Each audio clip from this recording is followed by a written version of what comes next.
today I'm going to talk about not only bunya dieback, but dieback in a number of natural ecosystems that I've worked on over the years. And I've been working on Phytophthora now since 1962, but mostly in horticulture. And I've been called on occasionally to look at death in natural ecosystems. So for a start, we'll talk a little bit about the pathogen, and then we'll talk about the diebacks that I've seen and the reasons why the dieback has occurred, the pathogens involved, the climatic conditions, etc. And then I'll talk about how we've used what we've learned from the rainforest to control Phytophthora in avocados. And then we'll get onto the bunyas and tell you what we need to do there to save the bunya trees. Next one, please, Tony. So dieback results from the interaction. You've got to have a virulent pathogen, and in this case it's Phytophthora, and there's different species of Phytophthora.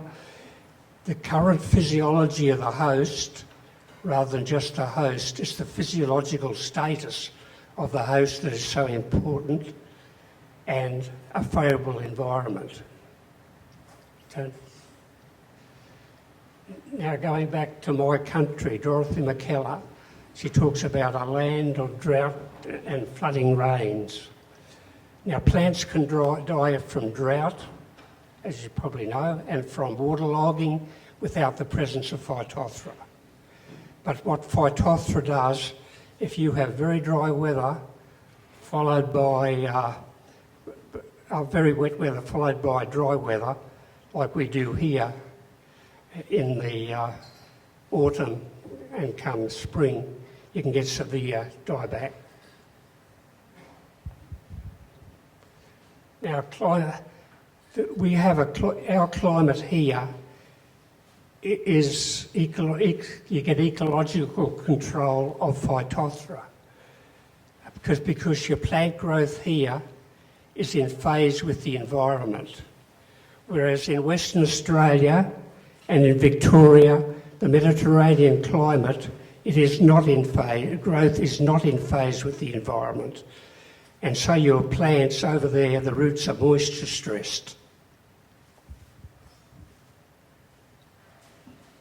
Now there are 40 species of Phytophthora being recorded in Queensland alone.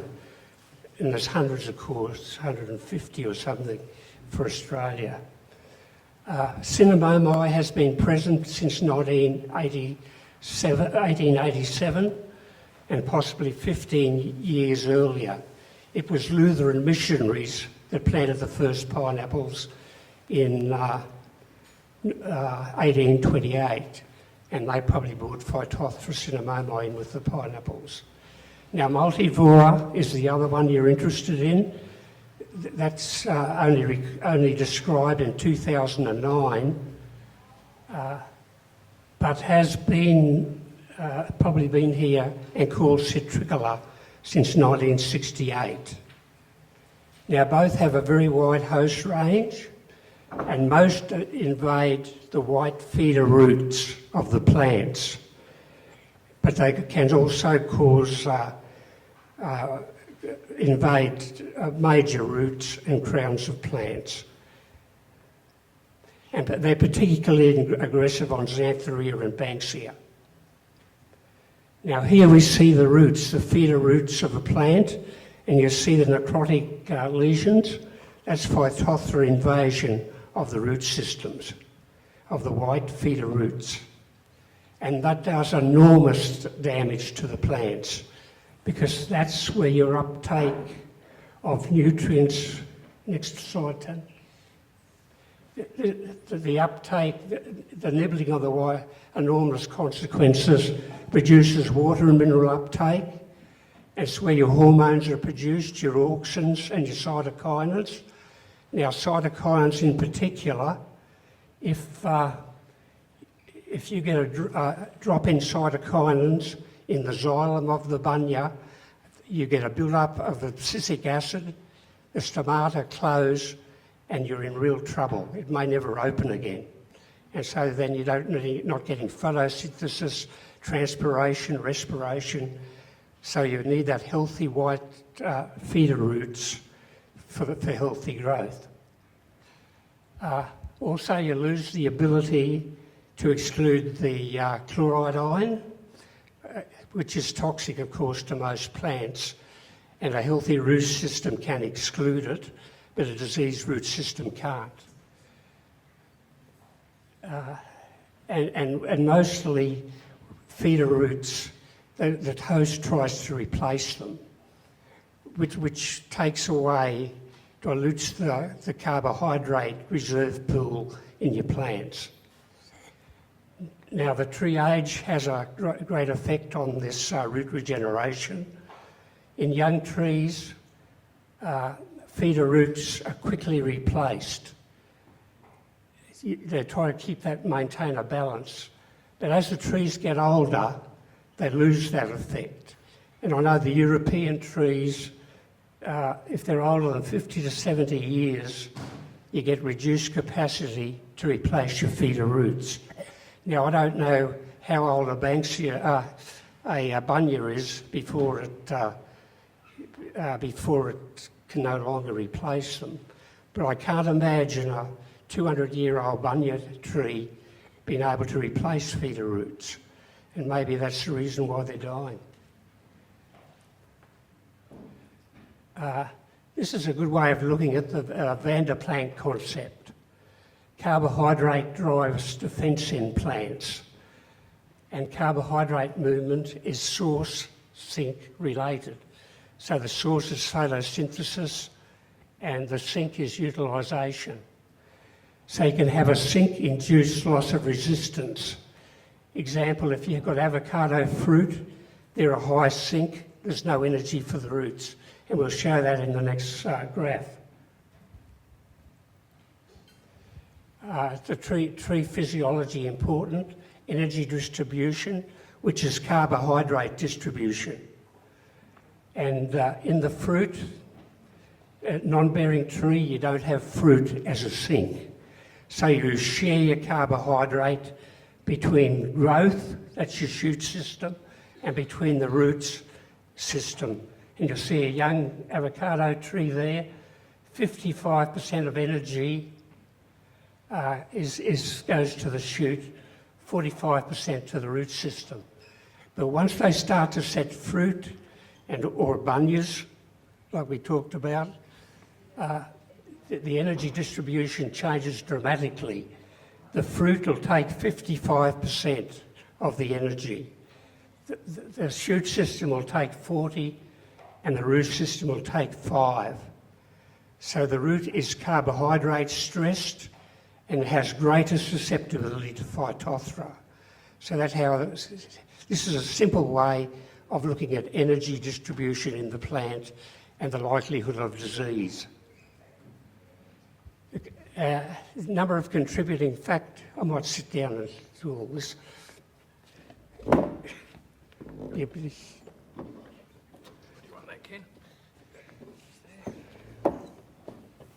So contributing factors, there's a very high correlation between a Phytophthora disease and the soil. And as most of you probably know, the soils derived from red basaltic are very suppressive to Phytophthora. They can keep it at bay by biological properties.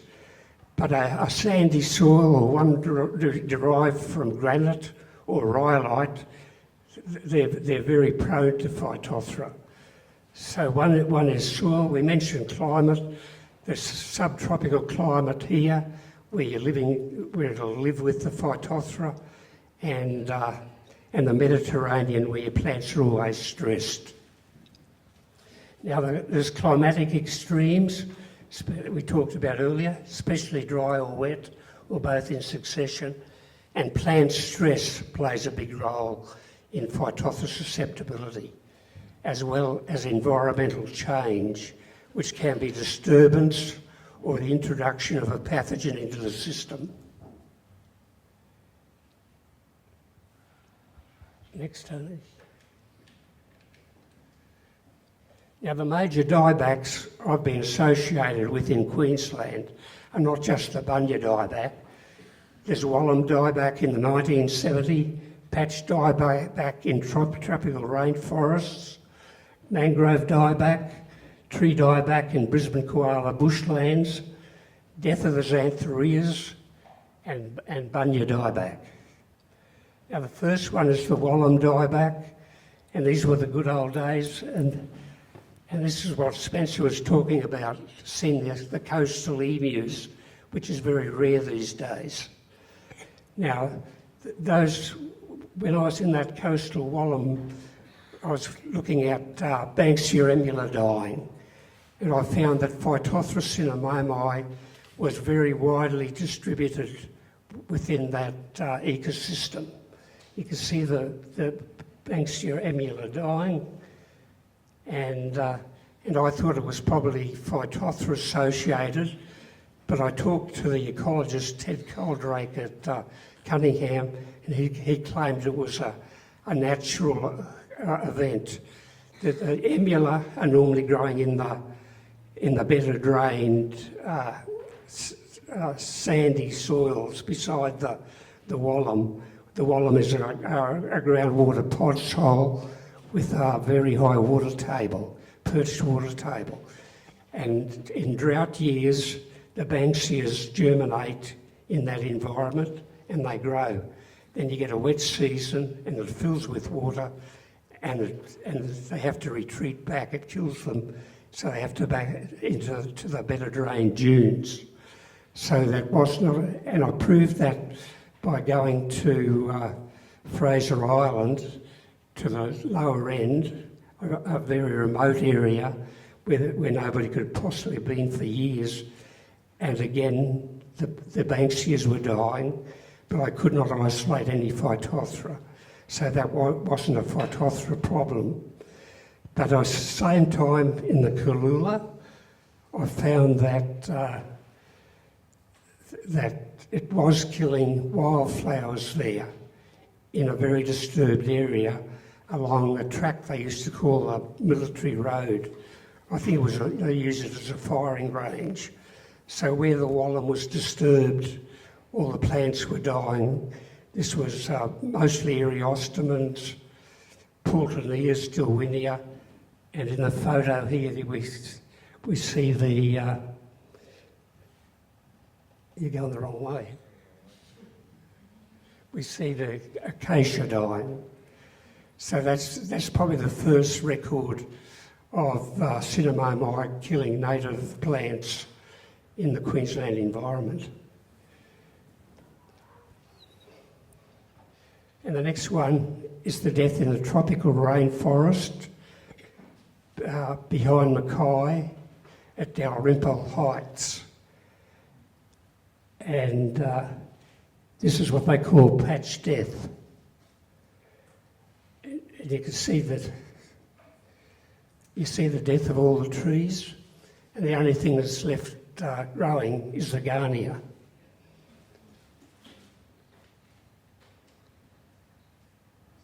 And the place is full of pig wallows, and the pigs were obviously spreading the pathogen far and wide. And they were rolling it, they rolled in the mud, and they were carrying it right through. But the deaths were only occurring on a granitic soil, or one that had rhyolite as the parent material. The red basaltics, those growing on the red basaltics, were not affected at all. And Bruce Brown did this work, and that rainforest had been healthy. Normally it would not have rainforest except for its very high rainfall, those granitic soils. And so logging and road construction was thought to introduce Phytophthora cinnamomi into the system, and then feral pigs spread it, and increase sporulation with their wallowing. And then in previous years, when there is excessive rainfall, there was no problem. But in this year, when there's 3 times the annual rainfall, this is where the problem occurred. But again, no deaths in the red basaltics, but those derived from granite rhyolite with clay subsoil. So soil type plays a major role in the expression of a Phytophthora disease. Now, and then Bruce Brown, who was the forest pathologist, he surveyed the whole of the rainforests in North Queensland. He took 13,464 soil samples, and 86% of them gave Phytophthora cinnamomi. And he had 12 other species, but those other 12 species were not associated with any disease. It was cinnamomi was the only one that was causing disease, but not on the red basaltics, only on the granitic or rhyolite soils. Now that forest where I showed the photo and those dieback patches have been recolonised by rainforest, because after 1 to 3 years the population declines very quickly, and again you're back into rainforest trees. But it's taken a long time for it to happen. The next one is mangroves, death in the mangroves, the Abyssinia marina, and these are at in the Calliope River at Gladstone and in Moreton Bay. And here we see the death along the Calliope River. The next couple, Tony. You can, and they have cankers, big cankers on them. And you can see the pneumatophores, the breathing roots, they're all dying from the attack by the Phytophthora. But in this case, it's not your Phytophthora from the land. These are marine species. So they're marine species that are attacking stressed trees. Now, in the first one, in the Calliope, it's near the power station, and the water there was heated, so it was 5 degrees hotter than normal, and also the salinity was particularly high because it was a drought period, and also there was a sewage outlet coming in bringing more nutrients. So of all the species of mangroves that were died, it was only the ones that with the pneumatophores, with the breathing spurs, that were affected. But there was almost complete death, except on the landward side where the mangroves were only inundated on high tides, but and that's probably once or twice a month, they were healthy. But where the tide went up and down every day, all the mangroves died. Yeah, the high salinity, increase in temperature, and increased nutrients from the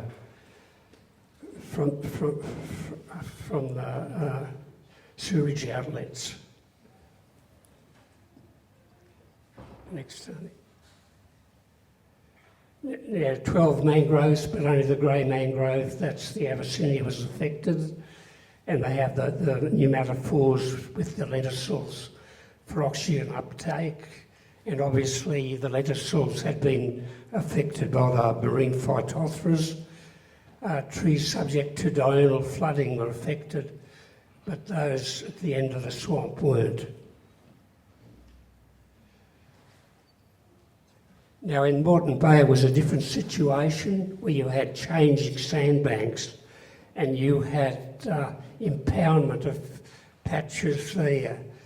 So under there it was just complete inundation and no tidal changes for 14 days, and then the marine Phytophthora moved in and attacked the weakened host and cleaned them all up. The next one is in the koala park areas around Brisbane,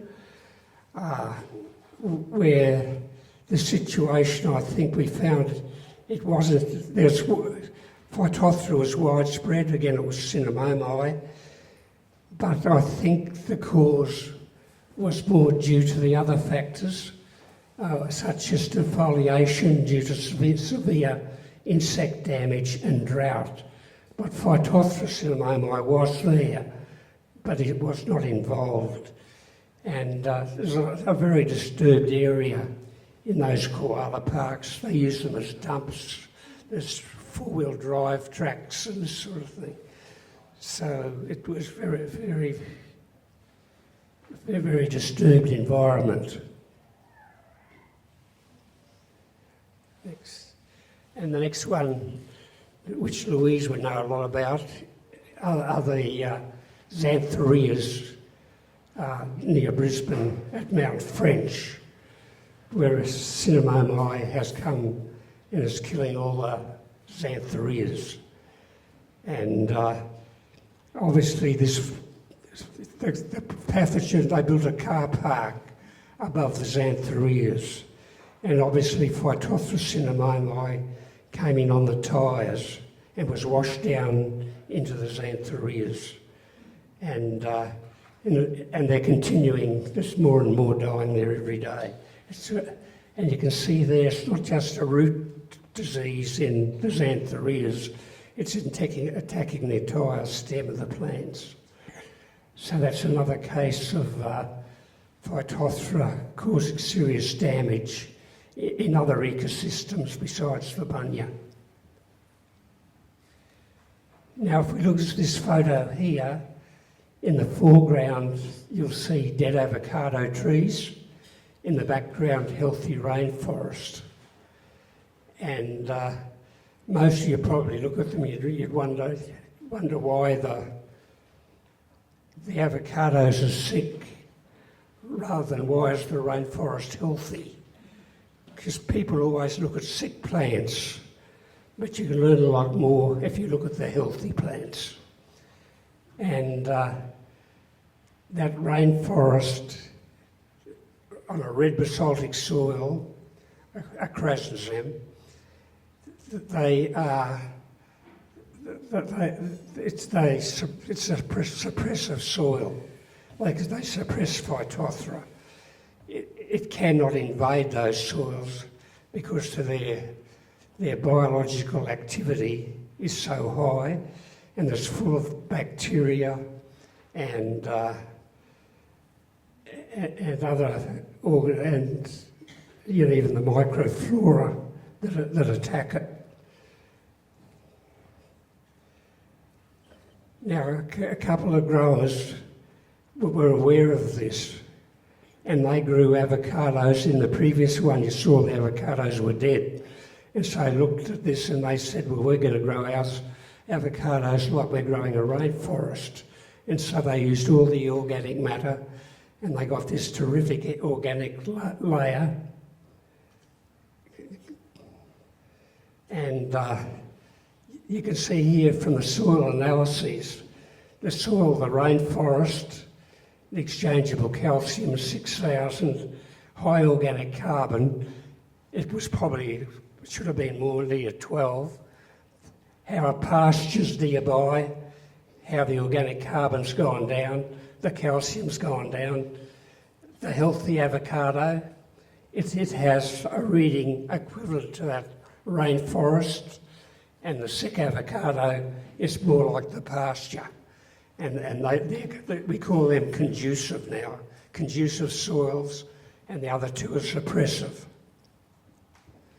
And if we look at the suppressive soils, we look at the plates, and in the middle you can see, in this case it's a bacillus that's been streaked out in the middle, and then you can see the Phytophthora that's white, and how it's been suppressed in the top two but not affected by the bottom two.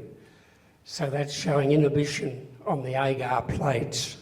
And these suppressive soils have a very high population of bacteria. The Bacillus, Pseudomonas, and actinomycetes. That's your streptomyces, etc. And they alone can suppress. But you're best to look at it as the population being suppressive. There's a whole lot of organisms there that are suppressive, and you can see here that we do have one we've picked out, and that was a Pseudomonas, and we inoculate, we dip the roots in the bacteria, and then put the Phytophthora into the pot as well, and you can see how on the right-hand side where you had you got in suppressant, you got control. But where you didn't have the bacteria, they've all died. But it's difficult to get that sort of effect.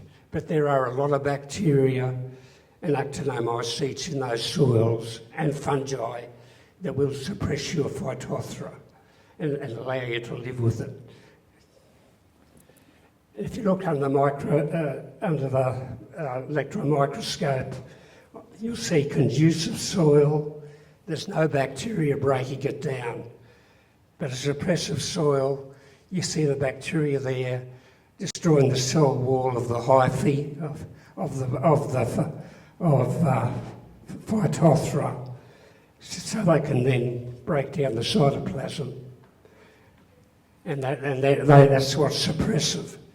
And Phytophthora produces sporangia and zoospores.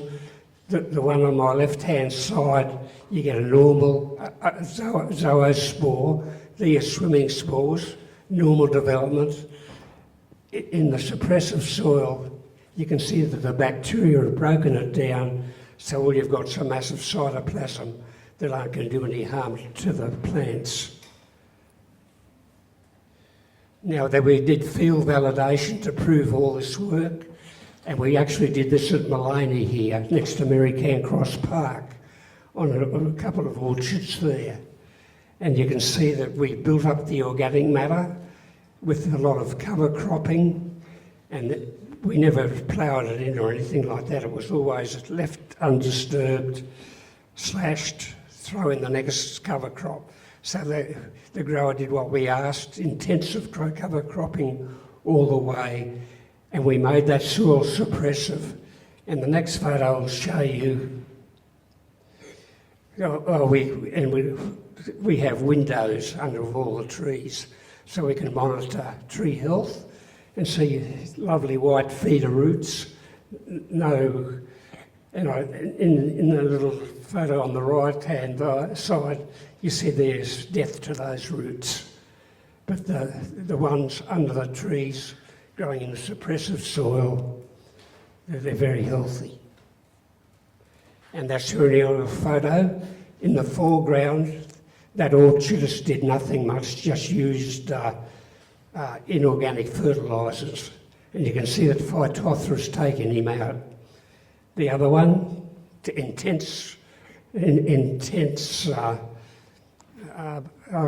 cropping with cover crops, mulches, chicken manure, and the soil is suppressive.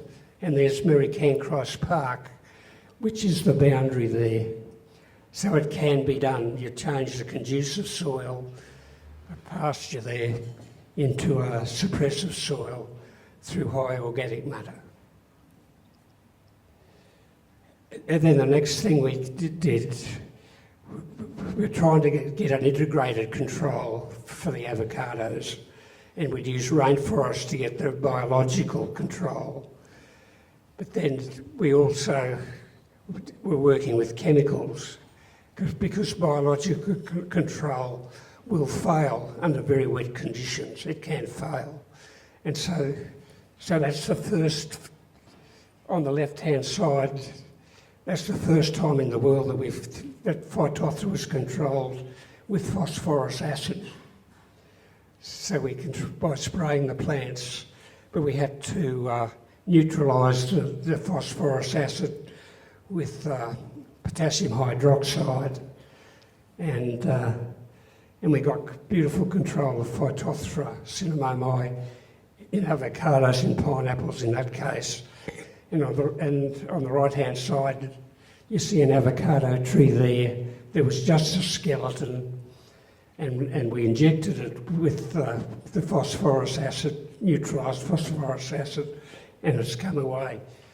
But I was fortunate also to be working with two of the best plant physiologists in the world. And as I said in the start, that dieback involves the virulent pathogen, the current physiology of the host. So plant physiology is so very important in the whole setup. And yet, so you must look at that, the host-pathogen interaction as a whole, as a unit, and not do them separately. And this is the last field trial we've done, what Tony and I finished in middle of last year. We had a new formulation of the phosphorus acid where we mixed it with ammonium hydroxide. And that works beautifully, and in fact gives you higher residues in the root system. And in the foreground, on the left-hand side, that tree was untreated, but the other tree looked like it at a start, and with just one season of spraying, well, that was 2 sprays, we brought it back to full health. And it doesn't eradicate cinnamomi in the soil. It has a dual mode of action at a high concentration.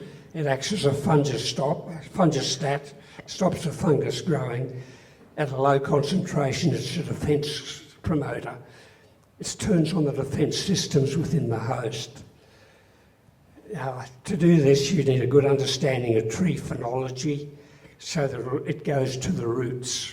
You need, when they've got resource priority, you need to get it down there. But then you know, do you really want to spray a chemical into natural forests, even though it's a defence promoter mostly, rather than a toxic chemical, and it's been passed by all the health authorities and everybody. And I know that Louise will be talking about that later. But so we now have a full next photo, Tony, a full integrated program for avocados, and every wheel in there that we have is based on science. And so it's taken us years to develop the whole thing, but we now have a complete integrated management program for avocado trees. And so it's taken avocados from a cottage industry to a major export industry. And now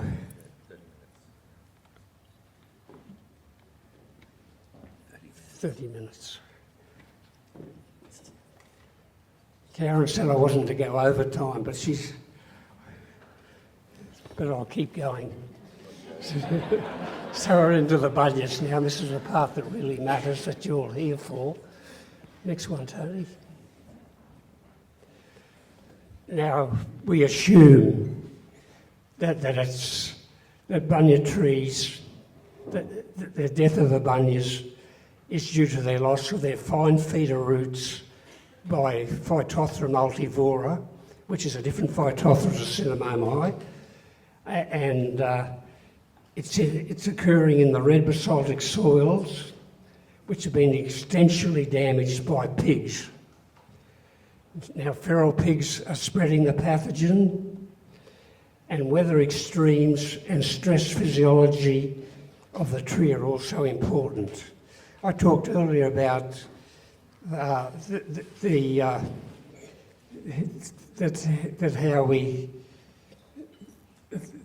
physiology of the tree changes, And so the stress physiology is very, very important here. And everybody accepts that that's the problem. But there's a lot of questions that need answering. Multivoras, we've never isolated it from roots in the field. We can bait it out of the soils, but we've never isolated it, which suggests maybe we're looking in the wrong place. We should be looking at pig-damaged major roots or something like that.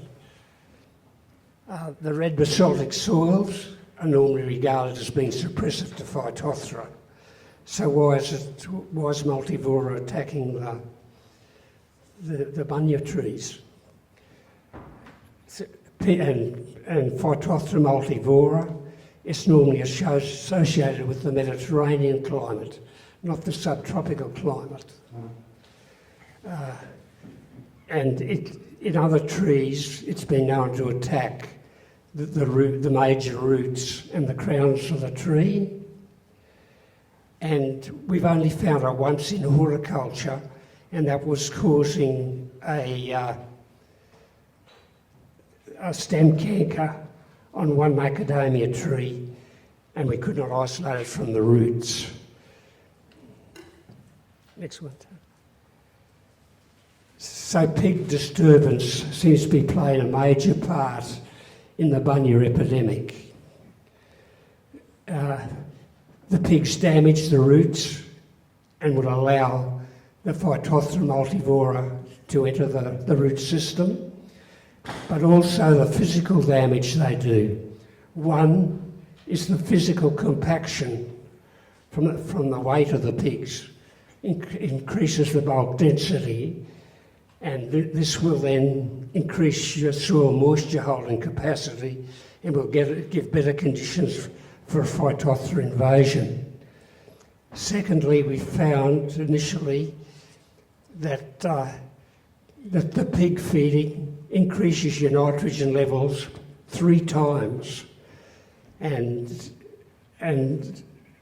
extra nitrate has shown to have can impact on disease, make disease worse in plants. And then also the microbial community that we talked about. The pig feeding and everything is upsetting the stability of that ecosystem, that deep organic layer from which is giving you disease suppression normally. So we look at it as by saying that the disease should be suppressed on a red basaltic soil with the trees. Next, Tony. So the question is there biological suppression of Phytophthora in undisturbed bunya soils? Now this needs to be looked at very closely. And we could do that by the same way we're doing it with the avocados.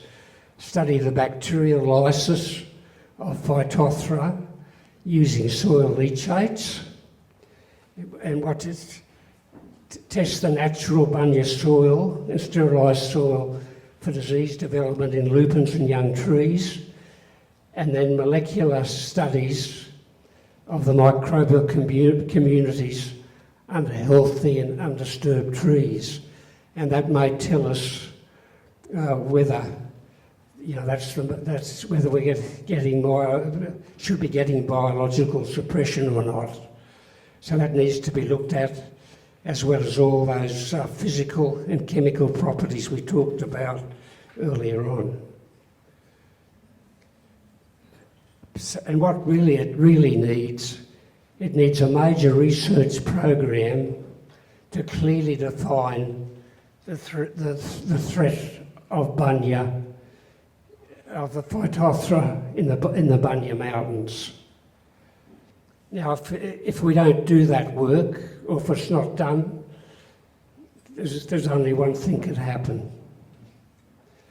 So that's the alternative to not doing the research.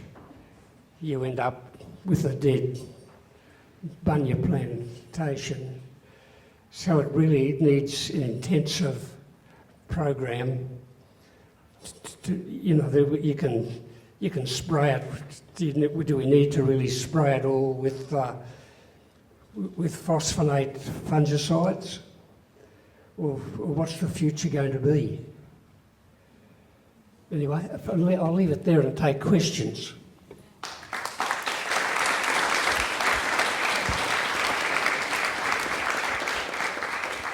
We do have, maybe we can take 2 questions, but yeah, have we got one over here for Kate? Yeah.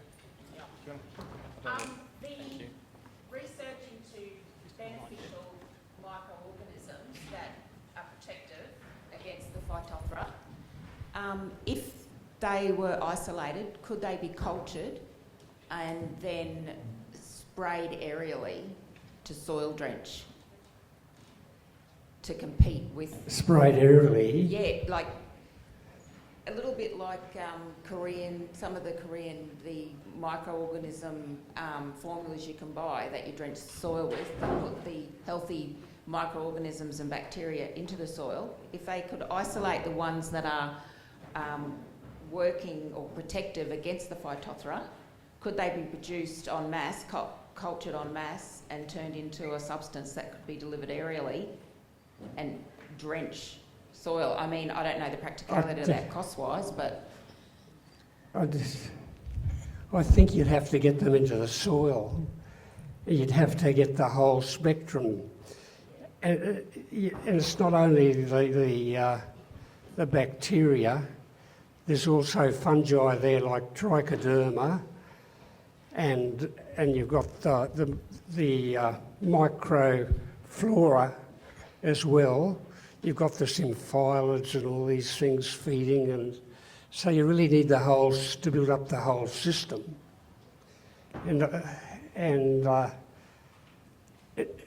you really just got to bring back, like we did with the avocados, the natural system. And in our best avocado, or in the best rainforest soils, you have a layer, organic layer, which is from probably 9 inches to a foot thick. But their suppression isn't in the end product. It's above that in the active zone.